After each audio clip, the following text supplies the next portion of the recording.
Tonight, we're also following a storm system moving into the Northeast. There are winter weather advisories, and we're in April. Washington, D.C., Philadelphia, New York, then Boston, of course. This system already slamming Princeton, Indiana. This is an EF1 tornado right here, 105-mile-an-hour winds. Chief Meteorologist Lee Goldberg from our New York station, WABC, back with us tonight, timing this out for us. Hi, Lee.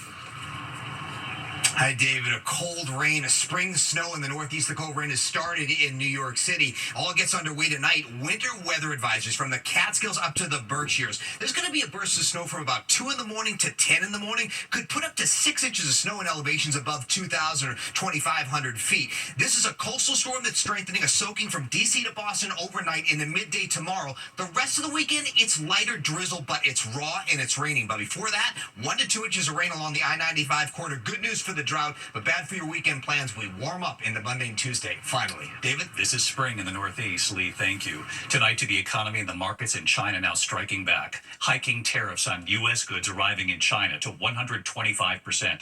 And tonight here, American farmers worry that China will now turn elsewhere. President Trump saying Chinese President Xi is a good friend, and our Mary Bruce asking the White House today, if they have a good relationship, why doesn't President Trump call President Xi and try to solve this? Here's Mary tonight. Tonight, for the first time, Chinese President Xi Jinping speaking out on the escalating trade war with the United States as China raises the stakes even higher. President Trump has imposed a staggering 145% tariff on all Chinese goods coming into the U.S. But tonight, the Chinese leader declaring China has never been afraid of any unreasonable suppression. China then raising its own tariffs on American products to a massive 125%, essentially saying that products made in America are no longer welcome. Xi's message to the U.S., there is no winner in the tariff war, and standing against the world, you will only isolate yourself. The president says he has a great relationship with Chinese President Xi. He's willing to speak with him directly. Why doesn't the president just pick up the phone and get this ball going? The president, as I said from the podium just a few days ago when I was up here, would be gracious if China intends to make a deal with the United States. So is he waiting for China to make the first move here? I'm not going to comment on communications that are happening or may not be happening. Prices already rising on everything from clothes to toys to electronics. And China's retaliatory tariffs already taking a toll.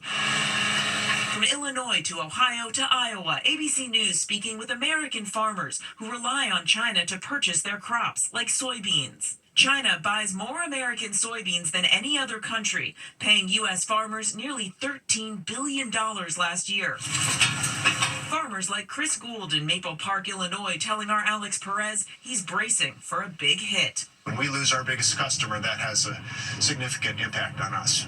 In Williamsport, Ohio, Scott Metzger, a sixth-generation farmer, worries China will now get their soybeans from other countries. It could have long-term consequences that we may never gain back from it. And Dave Walton from Wilton, Iowa, warns when farmers suffer, all of rural America suffers too. In Iowa, ag is the basis of our entire economy in the state. So you take that kind of revenue out and it hurts everyone. Now, President Trump gave U.S. farmers a $23 billion bailout in his first term when China put tariffs on U.S. agriculture, and they're talking about possibly doing it again. U.S. taxpayers would have to pay for that, though. And it's not just farmers who are worried. We are seeing this trade war take a real toll on American consumer confidence. That number plunging down 11% just in the last month. David, it is now at its second lowest level on record. David. Mary Bruce live at the White House on a Friday night. Mary, thank you. Tonight, a federal judge saying the Trump administration can deport a former Columbia grad student and activist, a ruling that could potentially affect many others. Here's Pierre Thomas. We made progress. Tonight, a federal immigration judge saying former Columbia University grad student Mahmoud Halil can be deported. The judge embracing Secretary of State Marco Rubio's assertion that Halil's presence in the U.S. poses an adverse foreign policy consequence. A student visa is like me inviting you into my home.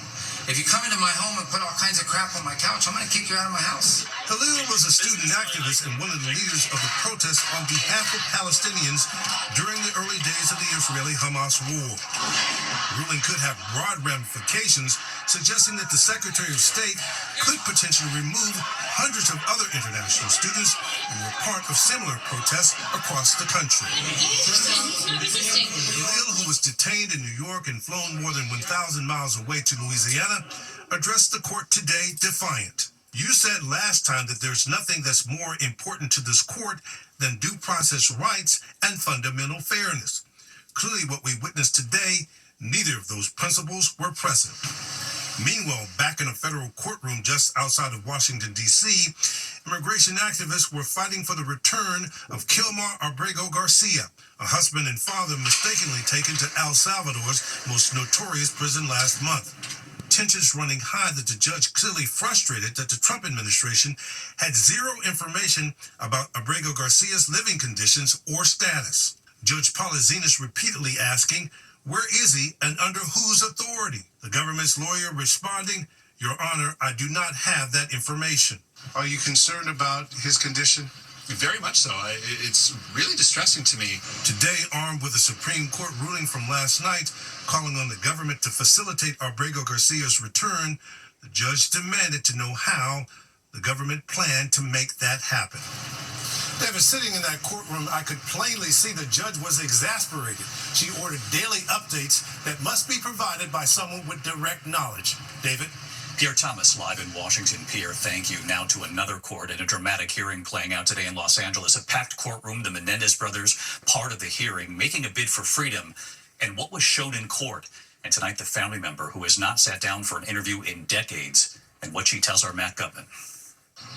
Today, crowds descending on this LA courthouse for a coveted seat at that resentencing hearing for Eric and Lyle Menendez. With the brothers joining by Zoom, prosecutors displayed graphic photos like these from the crime scene, taking hours to paint Eric and Lyle as serial liars. Before the hearing, I spoke with 8 members of the Menendez family about DA Nathan Hochman's opposition to their release. He says those 2 brothers, they shotgunned Kitty and Jose mercilessly and relentlessly. In the kneecaps, in the head. They are truly, deeply sorry for what they did. They are filled with remorse over what they did. And through that, they have become pretty remarkable people. Jose's 85-year-old sister, Terry, sitting down for her first interview in decades. You've held your silence for 35 years. It's time. 35 years is a long time. It's a whole branch of my family erased. The ones that are gone and the ones that are still paying for it. Terry, who's battling colon cancer, has joined Kitty's 93-year-old sister, pleading with the judge for Eric and Lyle's release, pointing to years of alleged sex abuse by their father. Are you concerned that you might not live to see the brothers released from prison? It is a concern. I'm 85. I don't have that much time. I can't help them. There's nothing I can do. Just go visit them and cry when I leave. It's hard. Such a strong woman. And just moments ago, David, fireworks in that courtroom. The Menendez brothers' attorney, Mark Garagos, calling DA Nathan Hochman a 90s Neanderthal for his dismissal of the allegations of sexual abuse in this case, David. All right, Matt Gutman has been following this case so closely, Matt. Thank you. Now to the new measles numbers tonight. In just 24 hours after HHS Secretary Robert F. Kennedy Jr. said measles had plateaued in this country, the CDC now reporting tonight the highest number of measles cases in 6 years. More than 700 cases in 24 states, an increase of 105 cases in just the last week. The majority of those infected under the age of 19, most of them unvaccinated or vaccination status unknown. Texas, the epicenter of the outbreak, accounting for more than half of the cases nationwide and 2 deaths so far. When we come back tonight, the Grey's Anatomy star revealing he has ALS, Lou Gehrig's disease, and what he's saying. Also, the driver escaping a train with just moments to spare in the Northeast. You'll see the stunning images here. And look at this surprise tonight. They were on a whale watching trip after all, but they weren't expecting this. In a moment. Next tonight here, a driver barely escaping a train in New Jersey in Galloway Township. A man fleeing just seconds before a New Jersey transit train slammed into his car. No one was injured. Investigators say the driver made a wrong turn and got stuck on the tracks. Tonight, a rocky start to the Coachella Music Festival in California. The traffic, many saying they were in line for hours with no access to water or restrooms. Others demanding refunds and branding this the worst in history. Coachella kicking off today.